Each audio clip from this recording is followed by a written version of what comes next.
ಇವರು ಉದ್ದೇಶಪೂರ್ವಕವಾಗಿ ಒಂದು ವರ್ಗವನ್ನ ಓಲೈಸಿ ಕೆಲಸವನ್ನ ಸಿದ್ದರಾಮಯ್ಯ ಸರ್ಕಾರ ಎನ್ಎಫ್ಟಿಯರಿಗೆ ಸರ್ಕಾರದಿಂದ ಹೊಸ ನ್ಯೂಸ್. ಆಲ್ಕೋಹಾಲ್ ಲಿಮಿಟ್ ಮೇಲೆ ಇನ್ನು ಮುಂದೆ ಹೊಸ ಟ್ಯಾಕ್ಸ್. ಎಣ್ಣೆ ಪ್ರಿಯರಿಗೆ ಸರ್ಕಾರದಿಂದ ಹೊಸ ನ್ಯೂಸ್ ಇದು. ಆಲ್ಕೋಹಾಲ್ ಲಿಮಿಟ್ ಮೇಲೆ ಇನ್ನು ಮುಂದೆ ಹೊಸ ಟ್ಯಾಕ್ಸ್ ಬೀಳುತ್ತೆ. ಆಲ್ಕೋಹಾಲ್ ಎಷ್ಟಿದೆ ಅನ್ನೋದ್ರ ಮೇಲೆ ಟ್ಯಾಕ್ಸ್ ಫಿಕ್ಸ್ ಆಗುತ್ತೆ.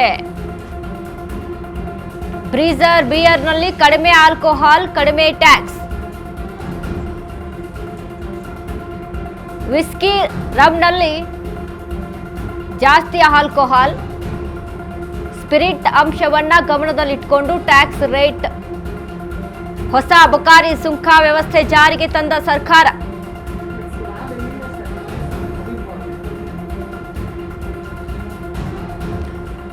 ಎಸ್ ಸರ್, ಇವರು ಈಗ ಉಚಿತ ಭಾಗ್ಯಗಳಿಗೋಸ್ಕರ ಹಣ ಕೊಡೋಕ್ಕೋಸ್ಕರ ಹಣ ಇಲ್ಲದೆ ಇರೋದ್ರಿಂದ ಇವು ಎಲ್ಲ ಬೆಲೆ ಏರಿಕೆನೂ ಮಾಡ್ಕೊಂಬಂದ್ರು.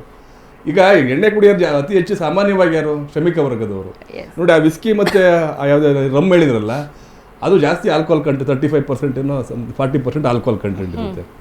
ಅದು ಈ ಕಡಿಮೆ ರೇಟ್ ಇರ್ತದೆ.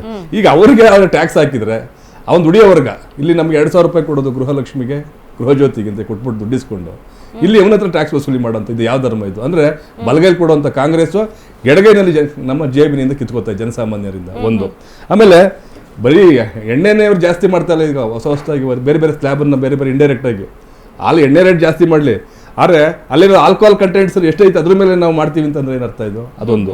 ಎರಡನೇದು, ನಂದಿನಿ ಹಾಲ್ ಮೇಲೆ ಇವರು ಬೆಲೆ ಜಾಸ್ತಿ ಮಾಡಿದ್ದಾರೆ, ಆಯ್ತದ. ಆಮೇಲೆ ಪೆಟ್ರೋಲ್ ಮತ್ತು ಡೀಸೆಲ್ ಶುಲ್ಕ ಸುಮಾರು 3.5% ವರೆಗೆ ಜಾಸ್ತಿ ಸೇಲ್ಸ್ ಟ್ಯಾಕ್ಸ್ ಅಂತ ಮಾಡಿದ್ದಾರೆ. ಜೊತೆಗೆ ಲಿಕ್ಕರ್ 20% ಆಲ್ರೆಡಿ ಮಾಡಿದ್ದಾರೆ, 2-3 ಸಲ ಅದನ್ನು ಜಾಸ್ತಿ ಮಾಡಿದ್ರು ಈ ಸರ್ಕಾರ ಬಂದ ಮೇಲೆ.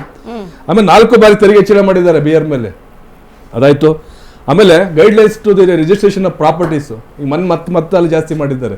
ನೀವು ಆಸ್ತಿ ಖರೀದಿ ಮಾಡಬೇಕು ಅಂತಂದ್ರೆ ನೀವು ಆಸ್ತಿ ಬೆಲೆಗಿಂತಲೂ ಇವರು ರಿಜಿಸ್ಟ್ರೇಷನ್ ತುಂಬಾ ದುಡ್ಡು ವೆಚ್ಚ ಆಯ್ತೈತೆ ಇನ್ನೊಂದು. ಆಮೇಲೆ ಕೇಳಿದ್ರೆ ಫ್ರೀ ವಿದ್ಯುತ್ ಅಂತ ಕೊಟ್ರು, ಹೇಳ್ಬಿಡ್ತೀನಿ ಸರ್ ರಘು ದೊಡ್ಡೇರಿಯರು. ಆಮೇಲೆ ಫ್ರೀ ವಿದ್ಯುತ್ ಅಂತ ಕೊಟ್ಟರು, ಅದಕ್ಕೂ ವಿದ್ಯುತ್ ದರ ಜಾಸ್ತಿ ಮಾಡಿದ್ದಾರೆ.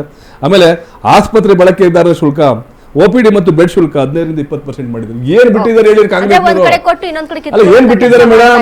ಅಲ್ಲ ಇವರು ಆರ್ಥಿಕ ಉತ್ಪನ್ನವನ್ನು ಮಾಡಬೇಕು. CAG ವರದಿನ ಅಡ್ವೊಕೇಟ್ ಜನರಲ್ ವರದಿನ ಇವರು ಪರಿಗಣಿಸ್ತಾರೆ. ಇವರು ಅವರ ವರದಿಗೆ ಬೆಲೆ ಇಲ್ಲ. ಇವರು ಅದನ್ನು ಧಿಕ್ಕರಿಸಿ ಈ ದೇಶವನ್ನ ರಾಜ್ಯವನ್ನ ದಿವಾಳಿ ಮಾಡಕ್ ಕೊಟ್ಟಿದ್ದಾರೆ ಕಾಂಗ್ರೆಸ್ ಸರ್ಕಾರ. ನೋಡ್ಲಿಕ್ಕೆ ಮಾತ್ರ ಅಯ್ಯೋ ಏನಪ್ಪ ಇಷ್ಟೆಲ್ಲ ಸರ್ಕಾರ ಇದು ಒಂದು ನಮ್ಗೆ ಅನುದಾನವನ್ನು ಕೊಟ್ಟಿದೆ, ಈ ತರದ ಒಂದು ಯೋಜನೆ ಅಂತಾರೆ. ಆದ್ರೆ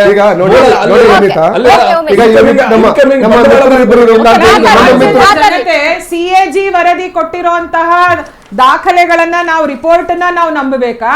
ಕಾಂಗ್ರೆಸ್ ವಾರ್ ರೂಮ್ ಇಂದ ಬರುವಂತ ವಕ್ತಾರರು ಹೇಳುವಂತ ಮಾಹಿತಿನ ನಂಬಬೇಕಾ? ರಾಜ್ಯದ ಜನರು ತಾವು ತೀರ್ಮಾನ ಮಾಡ್ಬೇಕು. ನಾವ್ ಇಟ್ಕೊಂಡಿರೋ ಸರ್ಕಾರದ ದಾಖಲೆಗಳು, ಕಾಂಗ್ರೆಸ್ನ ದಾಖಲೆಗಳು. CAG ವರದಿ ಡ್ಯಾಮ್ ಕಟ್ಟಿ, ಹಾಸ್ಪಿಟಲ್ ಕಟ್ಟಿ, ಉಚಿತವಾಗಿ ಒಂದು ಹಾಸ್ಪಿಟಲ್ ಕಟ್ಟಿಸಿ, ಶಿಕ್ಷಣವನ್ನು ಕೊಡಿ. ಆದ್ರೆ ನೀವು ಅನುತ್ಪಾದಕ ವೆಚ್ಚಗಳಿಗೆ ನೀವು ಬಳಸ್ತಾ ಇದ್ದೀರಾ ಈ ರಾಜ್ಯದ ಹಣವನ್ನ ಅಂತೇಳಿ CAG ವರದಿ ಮಾಡಿದೆ. ರಘು ದೊಡ್ಡೇರಿ ಅವರೇ ಅದನ್ನ ನೋಡಿ ವನಿತಾ, ಈಗ ನಮ್ಮ ಇಬ್ಬರು ಮಿತ್ರರು ಒಂದು 3-4 ಪ್ರಶ್ನೆಗಳನ್ನು ಎತ್ತಿದ್ದಾರೆ. ಸೊ ಮೊದಲನೇದಾಗಿ ಇವರು ನನಗೆ ಏನ್ ಗೊತ್ತಾ, ಭೂತದ ಬಾಯಲ್ಲಿ ಭಗವದ್ಗೀತೆ ರೀತಿ ಯಾವಾಗ್ಲೂ ಮಾತಾಡೋದೆಲ್ಲ ಬರೀ ಮನೆ ಮುಂದೆ ಮಾಡೋದಲ್ಲ,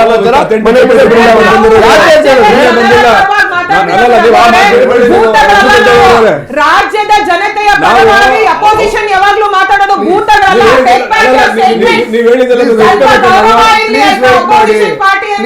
ಅಧಿಕಾರ ಶಾಶ್ವತ ಅಲ್ಲ, ಗ್ಯಾರಂಟಿ ಗ್ಯಾರಂಟಿ ನಾವು ನಿಮಗೆ ಕೊಡ್ತಾ ಇದೀವಿ.